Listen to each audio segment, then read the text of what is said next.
안녕하십니까? 7주차 3교시 진행을 하도록 하겠습니다. 우리가 직업상담의 기초를 단단하게 해야 직업상담의 이론이라든지 그 이후에 잘 진행될 수 있기 때문에 우리가 천천히 중요한 건 확실하게 기억할 것만 학습을 하도록 하겠습니다. 자, 이번 시간에는 이 직업상담의 문제 유형을 알아보도록 하겠습니다.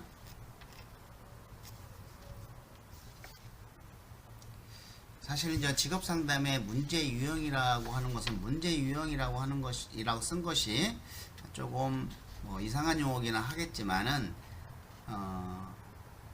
진단을 해서 그 어떤 문제가 있는지 이를 살펴보는데 진단을 통해서 그 문제 유형을 좀 분류를 한 것이죠.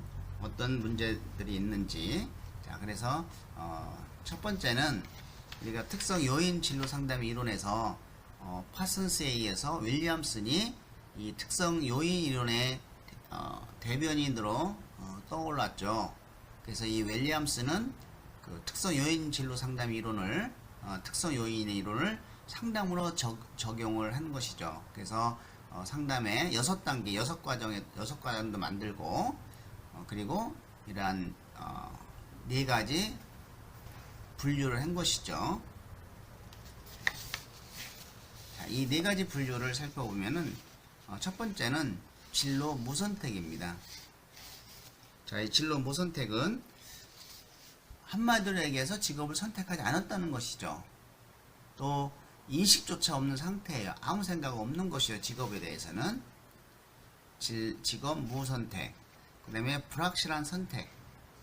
자기 이해와 직업세계의 이해 부족으로 선택에 확신이 없는 경우죠. 내가 선택을 했는데 확신하지 못해. 내가 청소년 지도사를 선택했는데 상담사를 해야 되는지 아니면 사회복지를 해야 되는지 아니면 다른 일을 해야 되는지 이런 선택에 대한 확신이 없는 경우, 이걸 불확실한 선택이라 합니다.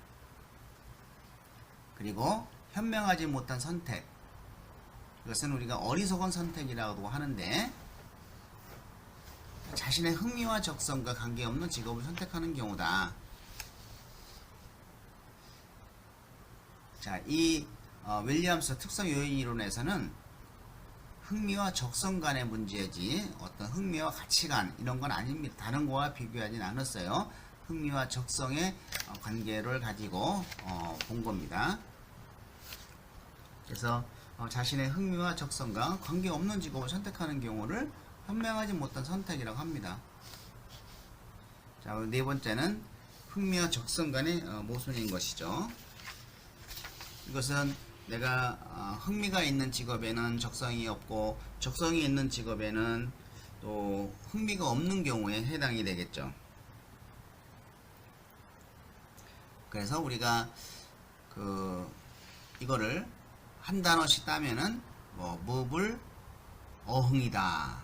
현명하지 못한 선택을 어리석은 선택으로 볼 때는 어흥, 무불 어흥 이렇게 외웠던 기억이 납니다.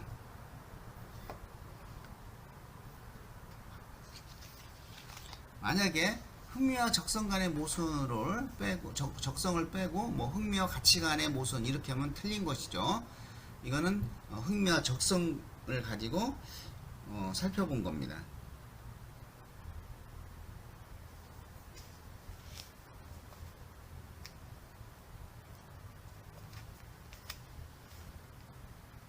네, 그 다음에 두 번째는 이제 보디네.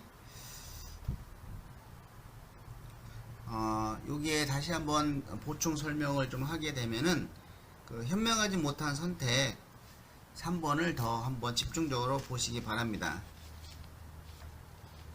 자, 현명하지 못한 선택에는 어떤 것이 있냐면은 동기와 능력이 부족한 사람이 어떤 동기나 능력이 부족한 사람이 어떤 고도의 능력이나 특수한 재능을 요구하는 직업을 선택하는 경우죠. 나는 그쪽에 능력이 없는데 아주 높은 능력을 가진 능력을 요구하는 직업을 선택하는 경우, 이거 현명하지 못한 거죠. 적성하고는 안 맞죠. 두 번째는 흥미가 없고 자신의 성격에 부합하지 않는 직업을 선택하는 경우, 이것은 결국은 돈만 보고 결정하는 것이죠. 돈만 보고 결정하는 거, 어떤 특권에 대한 갈망이 있는 거예요. 자, 흥미가 없고 자신의 성격에 부합하지 않는 직업을 선택하는 경우 역시 현명하지 못한 선택이다. 그리고 세 번째는 목표에 부합하지 않는 직업 선택도 현명하지 못한 것이죠. 목표에 부합하지 않는 거. 자, 요것을 우리가 추가적으로 현명하지 못한 선택이 이런 거구나라는 것만 우리가 목표에 부합하지 않는 거, 그 다음에 그 흥미가 없고 자신의 성격에 부합하지 않는 직업을 선택하는 경우, 다시 말하면 돈만 보고 결정하는 거, 뭐 특권층에 대한 갈망, 또 동기나 능력이 부족한 사람이 어떤 직업은 고도의 능력이나 특수한 재능을 요구하는 직업을 선택하는 경우, 이런 것들은 우리가 현명하지 못한 선택이다, 직업 선택이다, 이렇게 보시면 될 것 같습니다. 자, 보딘의 직업 선택 분류를 살펴보도록 하겠습니다. 자, 첫 번째는 의존성이 문제다. 그래서 타인에게 지나치게 의존하려는 경우, 이런 것은 직업 선택의 보딘의 문제다. 문제의 어떤 유형이다라고 보겠습니다. 상담을 하다 보면은 상담자가 원하는 거 다 하겠습니다. 선생님이 원하는 거 다 할게요. 이렇게 얘기하면 안 되겠죠. 문제입니다. 자, 그 정보의 부족. 사실 정보를 아는 사람과 모르는 사람하고는 엄청난 차이가 나요. 그래서 나에게 맞는지 좋은지 나쁜지도 정보를 알고 있어야 그것을 살펴볼 수가 있는 거고, 그래서 만약에 정보를 내가 구체적으로 안다고 하면은 현명하게 결정을 하겠죠. 자, 그래서 이 정보의 부족은 진로 선택 및 직업 선택과 관련된 이런 정보가 부족한 경우, 그래서 이 진로 상담, 직업 상담에서는 반드시 정보 제공이 아주 중요한 것이 되겠습니다. 자, 정보의 부족 예를 한번 들어보면은 경제적 결핍 및 교육적 기회의 결여로 적당한 정보를 접할 기회가 없었으나 현재 직업 결정에 대한 정보를, 그런 기회가 없었거나 현재 직업 결정에 대한 정보를 얻지 못하는 경우죠. 이런 정보를 모르면 정말 많은 걸 놓칠 수가 있어요.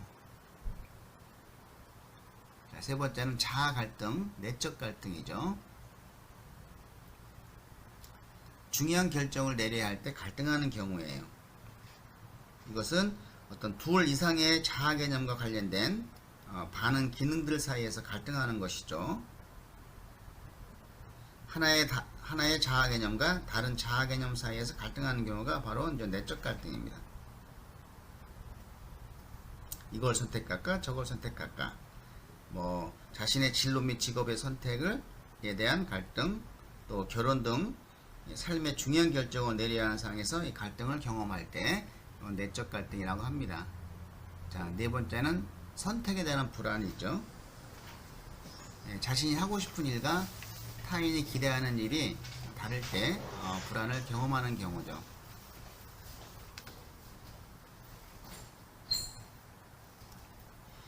어떤 그 중요한 타인의 기대에서 벗어나는 경우, 이러한 선택의 문제에 대한 불안을 경험할 수가 있는 것이죠.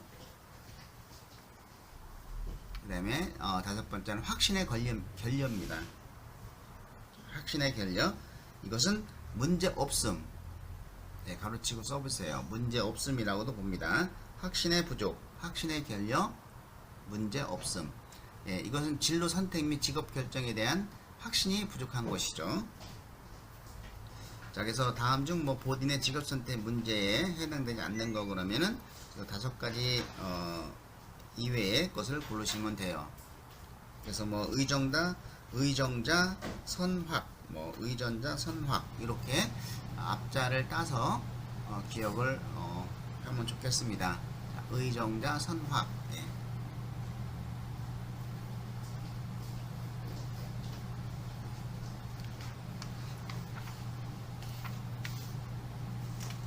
세 번째 이 클라시스트의 직업상담의 과정을 살펴보도록 하겠습니다. 요 클라시스트의 어떤 직업상담의 과정은 먼저 진단을 하고 문제를 분류하고 그리고 문제를 구체화하고 문제를 해결하자. 요 네 가지 클라시스트 문제 유형을 확인하기 전에 요 클라시스트의 직업상담 과정을 먼저 기억을 해주면 좋겠습니다. 자, 진단, 문제 해결, 문제 구체화, 문제 분류를 해야 되겠죠. 문제 분류, 문제 구체화, 문제 해결. 예, 과정 순서를 기억을 합니다. 진단, 문제 분류, 문제 구체화, 문제 해결. 문. 예, 문 이렇게 기억하는데 분류가 먼저 해야 되겠다. 당연히 분류, 구체화, 해결. 분류, 구체화, 해결. 문. 클라시스트의 직업상담 과정이다. 이렇게 기억을 해주시고, 자, 네 번째는 이 클라시스트의 직업상담의 목적을 봅시다. 클라이티스의 직업상담의 목적은 첫 번째는 진로를 선택하는 것이죠. 직업상담의 목표는. 그리고 두 번째는 의사결정 기술을 습득해야 되겠죠. 그래서 이러한 어떤 직업상담에는 의사결정 과정이 꼭 들어가 있어요. 나의 의사결정 유형은 무엇인지,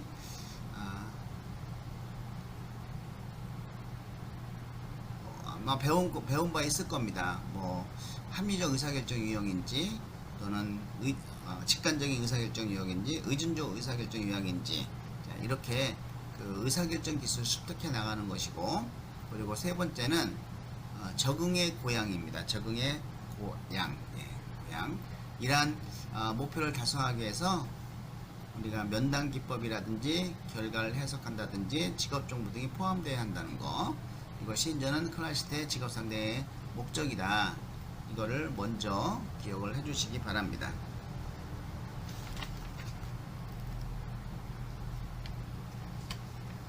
자, 그러면 이 클라시스트의 직업선택 문제 유형을 살펴보도록 하겠습니다.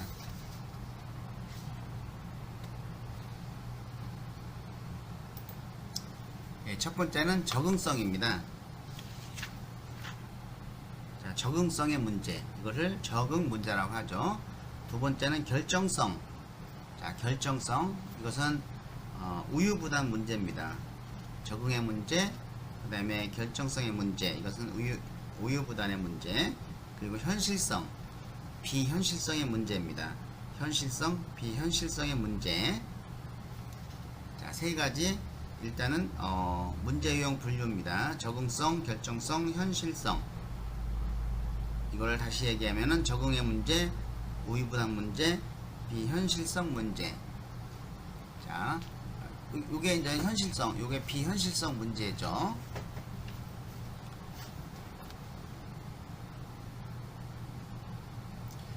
요거 세 가지 우리가 뭘로 기억을 해야 되냐면 세 가지 변인으로 기억을 합니다.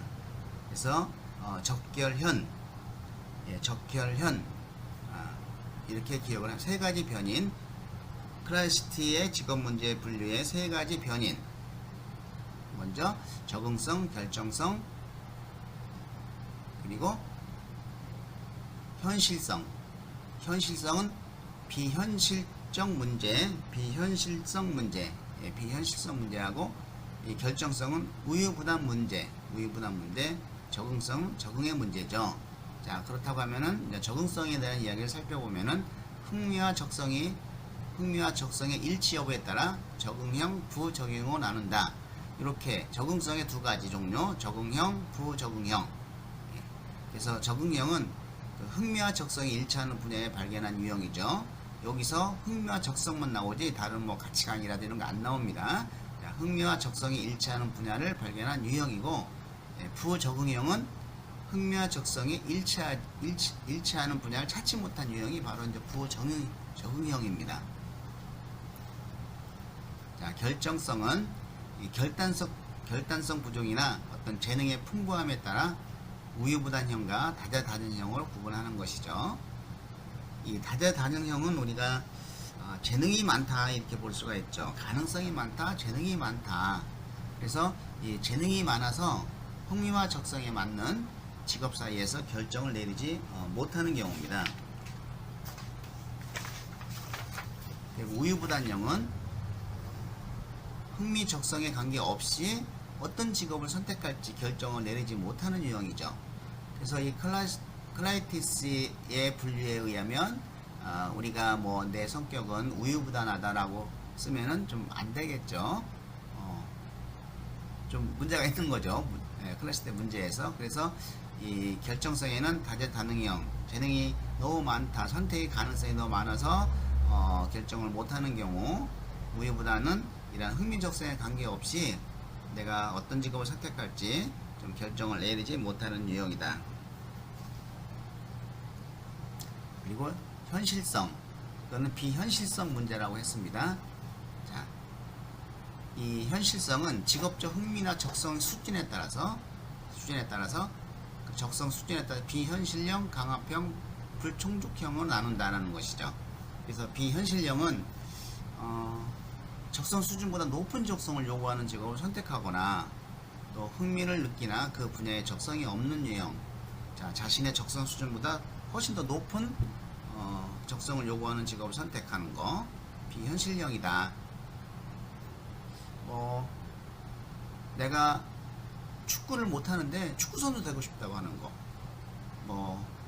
피아노 재능이 없는데 피아니스트가 되겠다 하는 거, 이런 분야, 그 비현실적이죠. 비현실형이죠. 내가 그 분야에 흥미를 느끼고 있으나 적성이 없는 유형, 이것도 같은 이야기입니다. 우리가 흥미 검사에서 예술영어로 나왔을 때 내가 직업으로 삼기에는 어떤 탤런트나 이런 가수가 부족한데 그래도 예술영에는 흥미를 막 느껴요. 근데 그 분야에 잘 못하죠. 적성이 없죠. 이런 것들이 비현실형이라고 볼 수가 있겠습니다. 강압형은 적성 때문에 선택을 했어요. 내가 어떤 나의 어떤 재능 때문에, 이런 적성 때문에 선택을 했는데 흥미는 없는 거죠. 이런 경우 있습니다. 이것을 강압형이라고 합니다. 그 다음에 이제 불충족형은 흥미는 일치해요. 그렇지만은 자신의 적성 수준보다 낮은 적성을 요구하는 직업을 선택하는 경우죠. 높은 적성이 아니고 낮은 적성을 요구하는 직업을 선택하는 경우가 좀 불충족형이다. 자기 수준에 어느 정도 맞는 그런 직업을 선택해야지 너무 낮은 적성을 요구하는 것도 좀 문제 유형이다. 이렇게 클라이티스는 분류를 하고 있습니다. 이 클라이티스는 클리츠라고도 합니다. 클리츠. 근데 우리가 클라이티스라고 더 많이 이야기를 하죠. 자, 세 가지 변이는 적결현, 우리가 그렇게 기억을 해주시고, 적응성, 결정성, 현실성. 다시 말하면 가로 이런 것도 같이 기억을 해야 돼요. 적응의 문제, 우유부단의 문제, 비현실성 문제. 그리고 문제 유형은 적응형, 우유부단형, 비현실형, 적응형, 우유부단형, 비현실형이 바로 문제 유형이고, 자, 직업 선택 유형은 각각의 두 개, 적응형에서 적응형, 부적응형, 적부, 그 다음에 다재다능형, 우유부단형, 우다, 그 다음에 비현실형, 강압형, 불충족형, 비강불, 적부, 우다, 비강불. 이것은 직업 선택 유형이다. 이 세 가지를 구분해서 우리가 기억을 해주시기 바랍니다. 그 다음에 우리가 전화상담, 전화상담과 사이버 상담에 대해서 잠깐 살펴보도록 하겠습니다. 일단 전화상담의 장점이 아닌 건 이런 식으로 또 나올 수가 있어요. 이 전화상담은 일단은 이름을 얘기할 필요가 없죠. 그래서 익명성이 보장이 되고, 그리고 접근성이 좋겠죠. 접근성이 좋고, 그리고 비용이 저렴하다. 비용이 저렴하고, 시간당 5만원 이렇게 되는데, 전화는 얼마든지 해도 그렇게 많이 안 나오죠. 그리고 청소년 성문제 상담에 적합하다는 것이죠. 청소년 성문제 상담에 적합하다. 그리고 응급사항에 있는 내담자에게 도움을 줄 수 있다. 자, 응급사항에 있는 내담자들은 방문할 수가 없지 않습니까? 그래서 이런 응급사항에 있는 내담자에게 도움을 줄 수 있는 것이 바로 이제는 그 전화 상담의 장점이라 볼 수가 있겠습니다. 그러면 우리가 단점이라고 보면은 전화 상담은 일회성으로 끝나기가 쉬운 것이죠. 일회성으로 끝나기 쉽고, 그리고 어떤 시각적이고 비음성적인 측면은 파악하기 어렵죠. 안 보이니까. 그리고 음성적인 것만 파악하지, 그 사람이 어떤 주목을 준다든지 아니면 굉장히 슬퍼한다든지 이런 모습 같은 거는 파악하기 어렵죠. 그리고 저는 상담 관계가 안정적이지 못하겠죠. 그냥 뭐 수틀리면 끊고 그만두니까 익명성이 보장이 되기 때문에 이런 것이 이제는 단점으로 나오는 것이죠. 그래서 상담에 대해 무책임하기 쉽죠. 이런 것이 이제는 전화 상담의 장단점이 되겠습니다.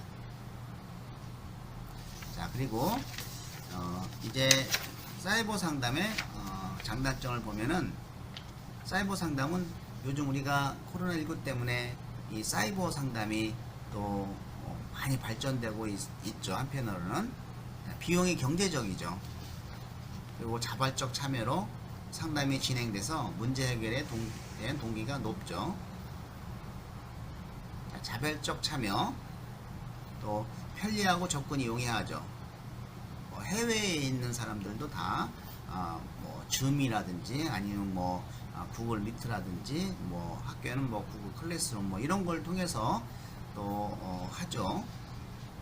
전화나 면접보다 친밀감이 더 높죠. 얼굴을 볼 수가 있는 장점도 있습니다.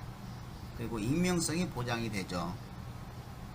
초대를 해야 되니까 익명성이 보장이 되고, 그렇지 시공간적 제한은 없죠. 뭐 해외도 되고 집에서도 되고 하니까. 단점으로는 상담자가 언제든지 상담을 중지해 버릴 수 있어요. 얼굴 안 보일 수도 있고 그냥 나가 버릴 수도 있는 것이죠. 그리고 문자에 의존하므로 깊이 있는 의사소통은 불가하죠. 그래서 어떤 정서적 내용을 파악하기가 불가능하다. 또 이 네트워크가 불안하면은 또 상당히 문제가 생기겠죠. 자, 그리고 이 내담자는 자신에 대한 정보를 선택적으로 공개 왜곡할 가능성이 있는 것이죠. 자신에 대한 정보를 조금 선택적으로 공개를 한다든지 아니면 왜곡할 수 있는 가능성을 있는 것이다. 이것이 단점으로 보겠습니다. 그래서 우리가 전화 상담의 장단점, 사이버 상담의 장단점을 알아봐야 되겠습니다. 자, 이 사이버 상담의 상담 기법으로는 주요 논점 파악하기, 그리고 핵심 논점 분석하기, 핵심 진로 논점 분석하기, 우리가 반복적으로 읽고 해석할 수가 있죠. 핵심 논점 분석하기죠. 그 다음에 세 번째는 진로 논점 유형 정하기, 진로 논점 유형 정하기. 자, 세 번째는 직업 정보 가공하기. 뭐 우리가 읽어보면은 그냥 이해가 되는 내용들입니다. 5번을 우리가 밑줄 쳐주시기 바랍니다. 6번. 예, 5번, 6번, 특히 6번에 이제 답을 쳐주시기 바랍니다. 그 다음에 답변 내용을 구상하고 답변 내용을 작성하기. 근데 질문 내용 구상, 질문 내용 답변하기, 이렇게 나올 수가 있어요. 답변을 하는 거잖아요. 그 사이버 상담으로 물어보는 내용에 대해서 답변을 해주는 것이지, 뭐 질문을 작성하는 것이 아니겠죠. 답변을 작성하는 겁니다. 우리가 그거를 기억을 해주시기 바랍니다. 자, 그 다음에 7번에 이제 갤라티의 의사결정 과정 8가지 기억해 주시기 바랍니다. 자, 목표의식, 정보 수집, 대안의 열고, 대안의 결과 예측, 대안의 실현 가능성, 가치평가, 의사평가, 의사결정, 평가 및 재투입. 네, 다음은 하란의 진로 의사결정 유형에 대해서 알아보겠습니다. 예, 하란의 진로 결정, 의사결정 유형은 3가지입니다. 그래서 합리적 유형, 직관적 유형, 의존적 유형. 이거에 대한 설명은 아마 그 의사결정에서 했을 걸로 생각이 듭니다. 일단 유형 3개를 기억하시고 3번 의존중 유형만 별도로 기억을 해주시기 바랍니다. 자, 하렌의 진로 의사결정 유형 중에서 의사결정에 대한 개인의 책임을 부정하고 책임을 외부로 돌리는 형은 뭐냐 그러면 의존중 유형이겠죠. 그 다음에 두 번째는 종단적 연구와 횡단적 연구, 이걸 우리가 참고로 알아주시기 바랍니다. 이 종단적 연구는 시간의 흐름에 따라서 이러한 조사 대상이나 상황의 변화를 측정하는 것이다. 시간의 흐름이라는 걸 기억하시고, 횡단적 연구는 어떤 일정 시점에서 서로 다른 특성을 지닌 광범위한 표본 집단을 대상으로 조사하는 것이 바로 횡단적 연구다. 이렇게 생각하시고, 그 다음에 10번에 직업 선택에 영향을 미치는 요인은 내부 요인과 외부 요인이 있다. 내부 요인은 자신과 관련된 것이고, 외부 요인은 외부로부터 습득된 것이다 라고 해서, 자, 내부 요인을 보면은 성별 등 일반적인 요인, 적성 등 개인 심리적인 요인, 교육, 기회 등 사회적인 요인, 이런 것들이 있고, 외부적인 요인은 훈련 수준 등의 개인 정보적 요인, 가족 환경 등의 가족적 요인, 이러한 맥락적 요인이 포함되어 있다는 것이죠. 예, 여기까지 수업을 하도록 하겠습니다. 예, 오늘 수고 많이 하셨습니다.